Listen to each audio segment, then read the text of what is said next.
everyone, welcome back to a new episode of Beacon Pines. Last time we left off, we found older Rollo, we found out that Sharper Valentine is back and was actually Solomon the entire time. Whole lot of stuff happened, and now we're going to be infiltrating Perennial Harvest, which, something really cool that someone in the comments mentioned. Perennial Harvest is actually an anagram of Sharper Valentine, which is a good catch. That's super interesting. So you could have seen it coming all the way back at the beginning as soon as you saw Perennial Harvest and learned about Sharper. Neat. The heist. They spent the night's end huddled around that small map, formulating a plan to infiltrate the headquarters of Perennial Harvest. It would be no small feat, a modern facility equipped with all manner of technology. Not to mention the swarm of clipboards that would most certainly be scattered throughout. By the time the sun began to peek through the car window used as a makeshift balcony door, all were in agreement. This could just work. The final day before the festival would be used to prepare. They'd need to pool every resource at their disposal, pull every favor with a thread. Even enlist some unsavory characters around town with important tasks only they were suited for. Really? We're gonna be getting everybody in, all the warriors. Luckily, there was enough ill will and mistrust toward Perennial Harvest that alliances could be found at a bargain. Luka, Beck, and Rollo rubbed their eyes as they exited the treehouse. They hadn't slept at all that night. There was no time. The festival was to begin in one day, and they each had their assignments. We're doing a heist. Alright, quick recap. Rollo, you're gonna talk to Roxy. Cordially. Without her and Fitz, this whole thing could go bust. Me? Cordial is my middle name. Uh-huh. And how do you plan to explain your new... He waved vaguely at Rollo's sizable figure. circumstance? Bah, she'll be so happy I'm alive she won't even notice. Beck snorted an involuntary giggle. And Beck, you're sure Ilona won't just shoot this whole thing down when she hears it? She'll listen. Once she understands the dangers Nellie is in, the danger we're all in. The plan will make sense. Okay. That leaves me with Jeff, then Iggy. How are you gonna persuade them? I'll think of something. They each looked at each other with sleepy confidence and nodded. Okay, that's our squad. Roxy, Ilona, Jeff, and Iggy. Well, Jeff is... of course Jeff is gonna hop on. Well, Godspeed. Lego. Unless the help of Jeff. Unless the help of Iggy and Tish. Yeah, I mean, come on. Jeff is gonna be super easy to grab. Damn, this piano is going. I hear you, piano. Jeez. Alrighty. Hello, Mr. Sinclair. You have done nothing this entire game. You just sat there. Oh my god, you know what's hilarious? Huh. Well, no, I wonder when you started getting there. You said not moving, huh? I'm not moving, not moving, not moving. So, I wonder if they did actually move you, you just don't realize you got moved. Because they moved the entire town, so... I guess the real question is, when did you start sitting there and refuse to move? I imagine it's when Perennial Harvest showed up. It makes sense to me that Mr. Sinclair, when they were like, alright, everybody needs to get out of town for that period of time, Mr. Sinclair was then like, I'm not moving, and they just moved him anyway. That's funny to think about. Undaunted, he shook his head. Over? No. Endings are merely a state of mind. This doesn't end until I give up. Wow. Admire the conviction, but can he really pull through? Of course he can, with the power of friendship. Hello? Nothing with you. Yeah, most of the characters don't have update. I imagined you would, but nobody else really does. Dawn might. Maybe, possibly. The real question is, where are Jeff and Iggy? Hang on. You ever wondered why an agricultural company employs an army of survey takers? The clipboards? They say they're just trying to make us happy.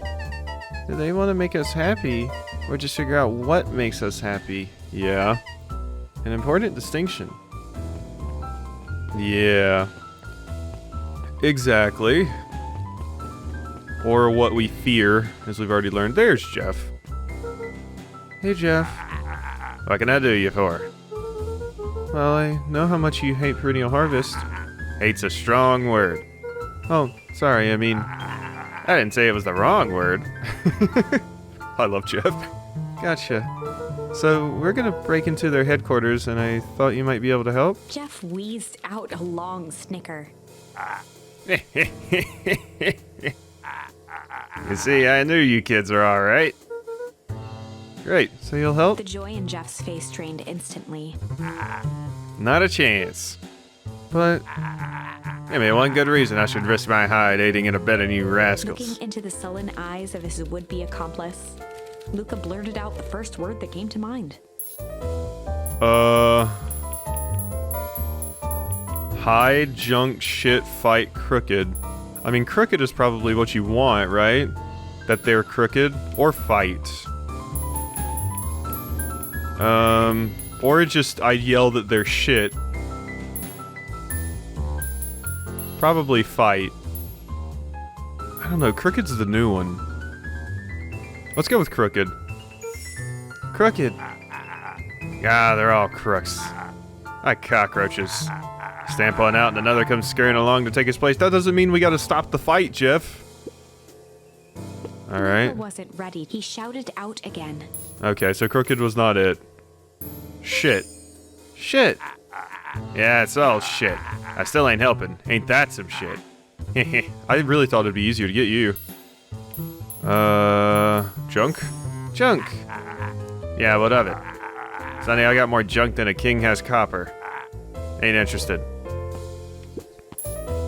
Hide? Hide. Jeff's brow perked up. What'd you say? Go ahead and hide then. Sensing some traction, Luka carried on with vigor. Aha. Well, damn. I didn't get to do... I thought the other one was going to be the option. Let a bunch of kids do what needs to be done. We're not afraid. Jeff's scowl faded with a sigh. Say what you will about old Jeff, and they all do. But you'll never hear him say I hid from nothing. One good stomp of the foot was all Jeff needed to drive his point home. What was it you kids needed? Some sort of disguise. I've got just the thing. And while we're at it, that crate should come in handy. This ain't gonna be free, you know. I'm thinking 5 bags of sour gobs should cover it. Put it on my tab? Luka offered out his open hand to seal the deal. With a firm and dusty grip, Jeff reciprocated. Sour gobs, that's what you're into, huh? You don't really have a lot of teeth left. Gobs sound like they'd be like, you know, like the little like gummy things, like dots or something. How you chew those things, Jeff? Done. Swing by first thing in the morning. Got it. Dunzo. Alrighty, so where's Iggy? Maybe playing in the woods? Either of you have anything to say? Gonna spoil any new Hankatomics for me? Okay, no. Well, we're getting the crew together, and that's what's important. We've never been able to actually go into Nuncreeds. Here you two are. Hey Tish, look who it is. Luka, are you here to try and tickle us to death again? Look, just hear me out. Iggy raised an eyebrow suspiciously. They're shits. They're gonna love this. We're listening. Iggy, I know we've both been giant bags of... shit to each other. Iggy gave a reluctant shrug. You're not wrong. But lately life has been kinda... crooked. Crooked, you know? Crooked? Yeah, well, life's always crooked. Get over it. We ain't interested. Okay, so I have to use all of my charms to convince everyone. This is interesting. They need Iggy tried again. There's been big bags of... shit. Well, what happens if I say malice? Malice to each other. Malice. Wow, Tish, smart guy here with the smart guy words, thinking he's impressing us. Scram, we ain't interested. Yeah, you just want me to say shit. Iggy gave a reluctant... Uh-huh. Lately, life has been kind of strange. Strange, you know? Iggy considered the point. Things have been weird around here. So I'm offering a truce and asking for your help. What do you say we pull our hostilities, at least for now? Pull? We don't pull away from nothing. Buzz off. Okay, so I got the second one right. I know we've been giant bags of shit. But lately life's been kind of strange. Iggy considered the point. I could do all the failed options, but I don't think it's going to change much. I think it's just going to be them saying like, we're not interested. Things have been weird. And now we gotta... You're not gonna like hide. Break. Break our hostilities, at least for now. We do like breaking things. Even if a truce means less breaking things. What if I told you there was a way to have a truce and break stuff? Go on. I need you to cause a distraction so I can sneak into Perennial Harvest HQ. A wild-eyed grin spread across Iggy's face. My, Luka Van Horn, I'm impressed. And after all this is done, maybe you and Tish can come hang out at the treehouse sometime.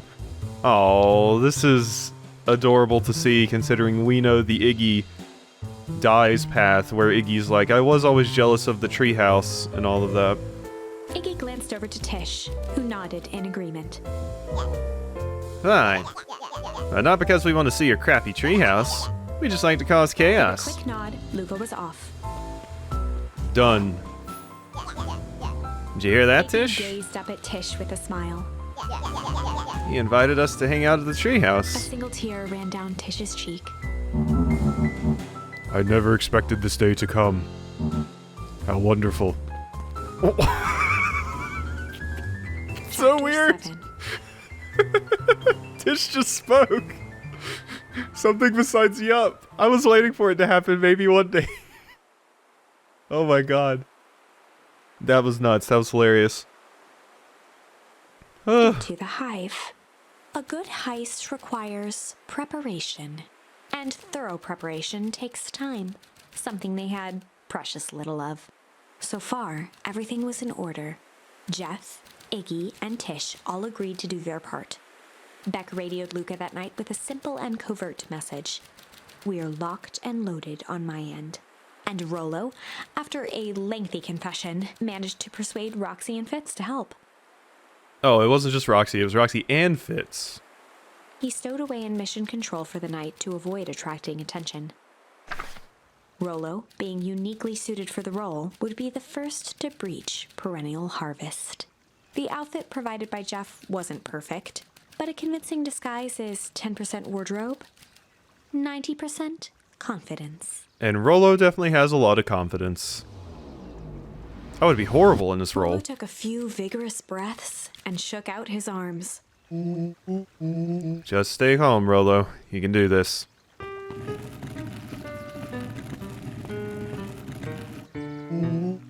Got your delivery here. Delivery? I don't have anything in my notes about a delivery. One moment.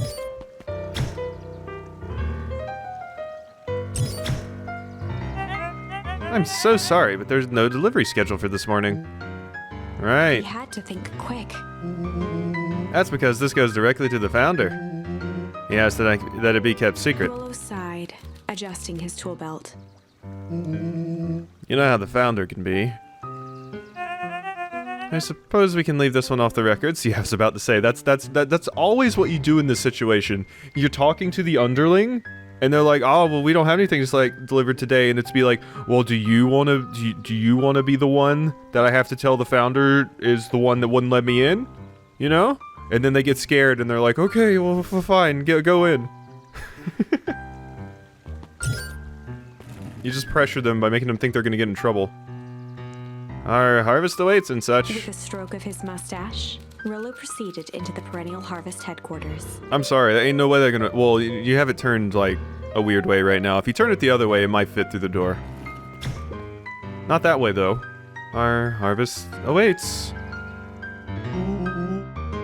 Package here for the founder. No, I didn't hear anything about... Yeah, this is a need-to-know kind of thing. I'll just check... He stammered and flipped through the pages of his clipboard. This goes directly to the founder. Don't have time to fill you in. Oh, I see. If you could just complete this Rollo form... interrupted with urgency in his voice. Every time with the forms. Look, if you want to explain to the founder why I'm late, Well, it's your funeral. Yeah. There we go. That's the thing I'm talking about. It's in so much. I'm sorry. What did you say your name was again? I'm panicked. Our harvest awaits. Sir? That's a restricted area. Excuse me, sir. Our harvest awaits. Rollo just opening the door like the door's gonna open if he just yells, "Our harvest awaits." Ready to light this candle, Tish? Yup. Suck on this, Perennial ham fist.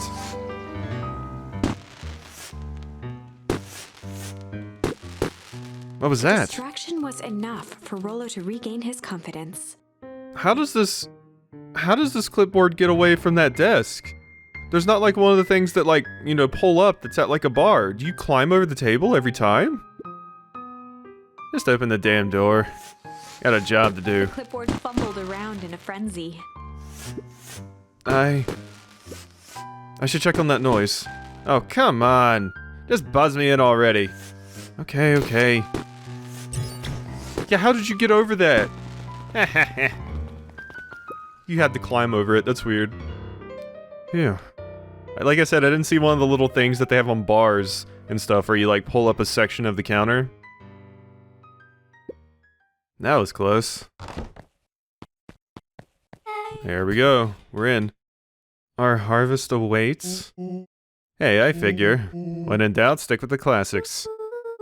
Well, that was a close one. But you pulled it off. Nice work, Rollo.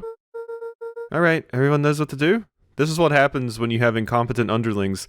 Or you scare your underlings so much that they're more scared of you than they are of me getting in. Yep, deep engineering is to the north. I'll go with Beck, in case she needs some muscle. I'll head east to the founder's office. You two be safe. A flying chicken coop from you now might very well kill someone. Or flaming chicken coop. Locate the founder's office. Gotta go this way. So what happens if I do walk this way? Deep engineering wing. Yep, they have that covered. Okay. Luka alone is dangerous, I feel. That's odd. There's not even any cups for the water. I feel like sending Rollo alone would be best, right? But I guess Rollo needs to protect Beck. I guess deep engineering is the more dangerous route. I don't know. I'm trying to go to the founder's office, though. We both need muscle. Uh-huh. There's nothing down there. Okay. Hallway. Wow. Alright. Yep, this certainly feels like an umbrella facility. We just need some Zambos walking around. A hallway to nowhere. What's going on here? Is this a trapdoor? Is this some sort of mind game? Okay, I thought I was gonna fall into a trapdoor as soon as I walked up there, not gonna lie. Okay, and then this comes out over here, right? Yeah, and then this... Solomon? Solomon stopped in his tracks. Luka? What are you doing here? It's a long story. Are you okay? A veneer of confusion flashed across Solomon's face. I bet! His words rushed out dramatically. No, I am most certainly not okay. Some strange people grabbed me and... Were they in hazmat suits? Yes, how did you know? They brought me here and locked me up, and when they were distracted, I ran. Dang, okay, you should stick with me. We've got a plan. Solomon's facade briefly faltered. Luka, damn it. You don't know. We? Yeah, Rollo and Beck are headed to deep engineering. Thank heavens you found me. We've got to get out of here. We can't leave just yet. But they'll catch us again. Gotta do something first. When you were running, did you happen to see a door marked Founder? Founder? Why are you looking for him? I'm not. I just need to get into that office. Now that you mention it, I do think I saw a door that said Founder. It was just down this way. Luka happened to notice a plaque above the door. Office of the Founder. Knocking comes with consequence. Oh, here it is. Yeah, you shit. Wow, Sharper, you're such a genius. You can't even deal with a kid. I mean, I know you're a kid right now too, but come on, you could outsmart Luka or something. Try instead of just being like, "Oh yeah, let's go this way. Let's go this way. Why don't we?" Haha, you shit. So it is. Pretty lucky that I ran into you or else I might have missed it. Truly fortunate. Luka tried the handle. Haha. Locked. Solomon leaned forward to examine the mechanism. Regrettably, it seems to be some sort of electric lock. I don't see how we could possibly defeat a lock like that. Luka smiled and looked at his watch. Let's just wait a minute. Uh-huh. With the shovel. Oh my god, you're just gonna take out the power. Damn, quite an arm. One hit. I don't know what sort of funny business you're up to. But oh god. Off with a whistle. I think you said, but I like it. My controller did that thing where I press an A and it does 2 confirms. I've just pressed A once, but it confirmed it twice. Yeah, I think Mr. Sinclair said, I don't know what you're doing, but I like it. She mimed a quick hat tip and ambled off with a whistle. Howdy. Good afternoon. That was easy. The light on the keypad changed from red to green. How did you do that? It's good to have friends. Would that unlock the door? Or no? I feel like in every game I've ever played where there's a facility like this that has like keycard doors and keypad doors, when the power goes out, you just can't use the door. You just can't go in. So, interesting. I feel like for doors in particular, they'd probably have a backup generator too. But hey, it worked! Quick, let's get inside before someone spots us. Haha, you little shit. You're with me now. Switched on his walkie-talkie. Oh, well that's rude. You've been throwing darts at Gus. Really that pissed off at old Gus, huh? Gus just wants to make Dad happy. What a dick. Rollo, I'm in. As expected, there's a control panel. Great timing. We're stuck at a locked door marked number 24601. Need you to get us through. What if someone catches us? We should get out of here. Not leaving my friends, Solomon. On the computer screen, a green cursor blinked in a password field. Surely you don't have a way to get around the password. Luka pecked out his best guess. Underground secrets. The screen blinked to life. Columns of green numbers glowed on a black background. Wow, not even any, like, lowercase and capitals, or, you know, maybe throw an ampersand in there or some shit, a few numbers, nothing?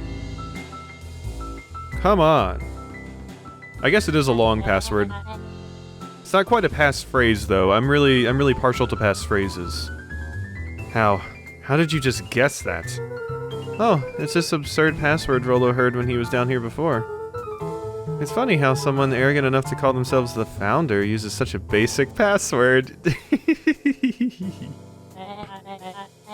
Or they were thinking several moves ahead, not expecting anyone to guess something so simple.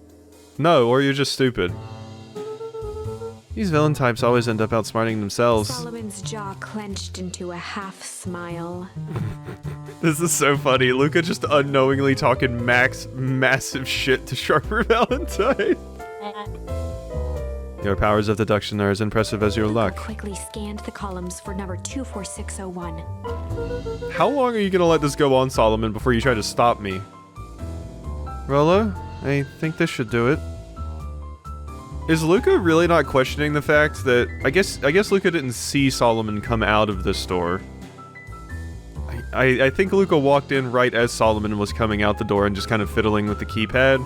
I was gonna be like, how is Luka not being like, why were you being held in the founder's office? Rollo, I think this should do it. Bingo bango. Door's open, Luka. You never fail to impress. What is that slippery loud even doing down there? We have a friend whose mom is in trouble. We're here to get her out. I see. Okay, Luka. I think we're close. Door's marked. Next door's marked 13806. Once again, Luka scrutinized the numbers on the screen. In that moment of distraction, Solomon reached forward and pressed a large red button. Yeah, I was waiting. I was like, how long are you gonna let this go on? You have to do something to stop us. Maybe this one opens the lock. Yeah. Crap, we've got company. Luka, must go faster. One sec, I can't think with all this noise. Skimmed the screen with his finger. Here it is, number 13806. Go, go, go. Curse these fumbling hands. My apologies, Luka. Don't beat yourself up. I know you were just trying to help, was he?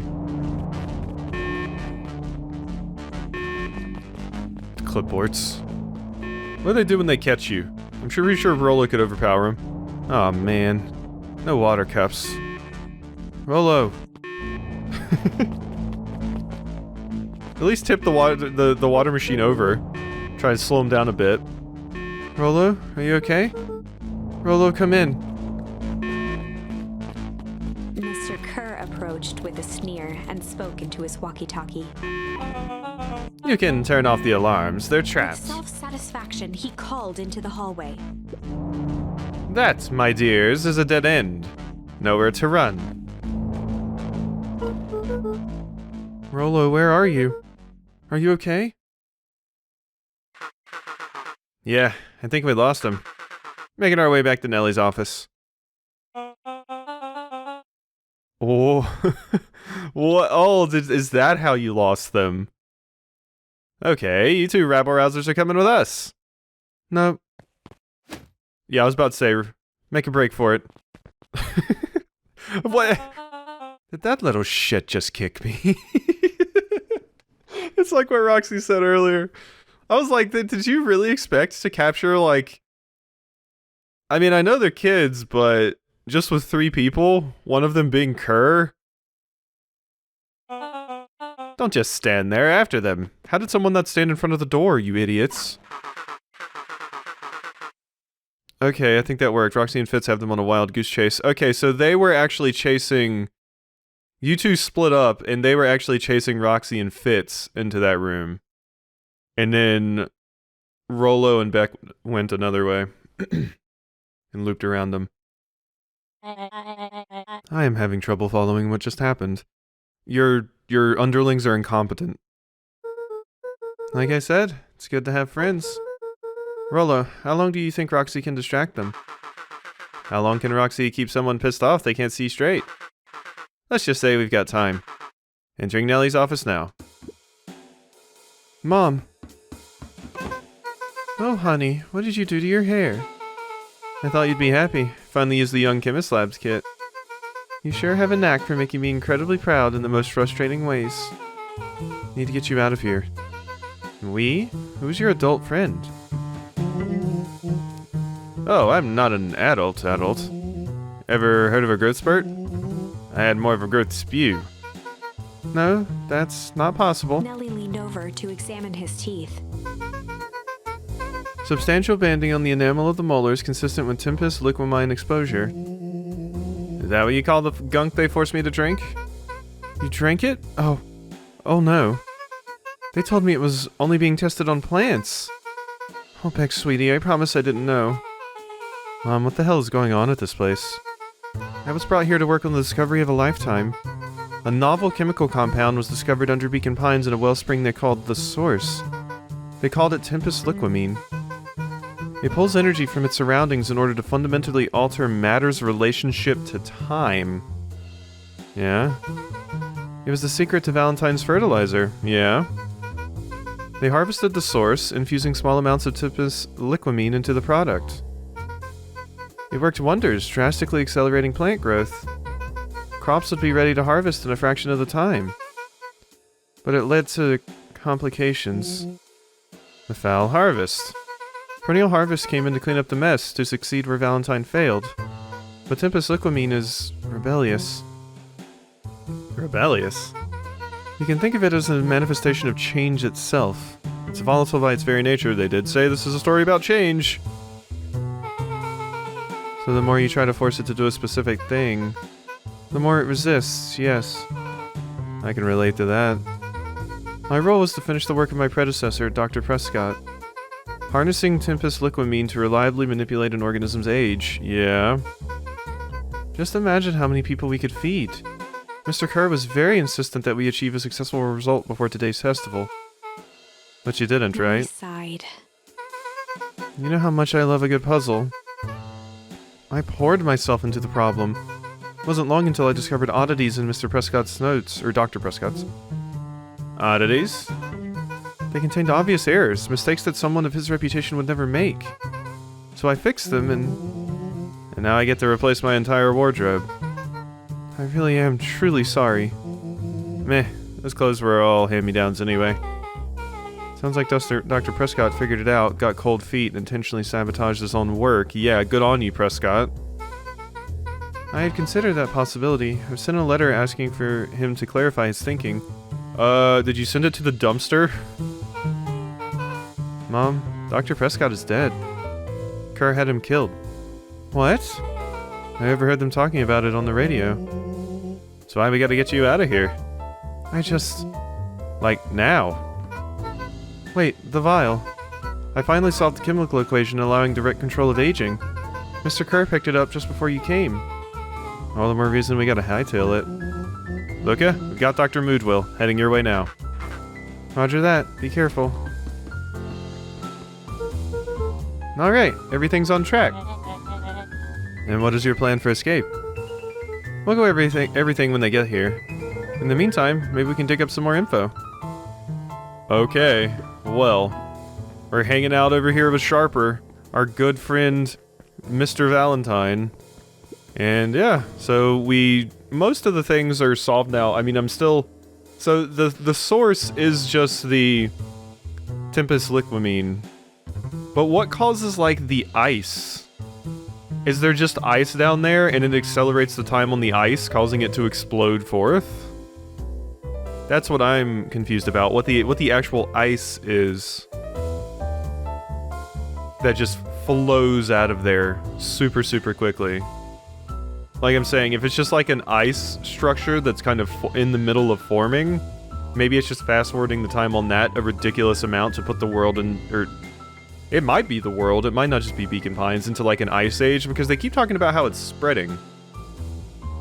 So, yeah, but that might just be because they've said this stuff is like very cold. So maybe the substance itself is just incredibly cold and is causing that to happen and it's slowly spreading? I don't know. Maybe they've even explained that at this point and I'm just misremembering, but... Alrighty, I hope you've enjoyed this episode of Beacon Pines, and I'll see you next time for some more.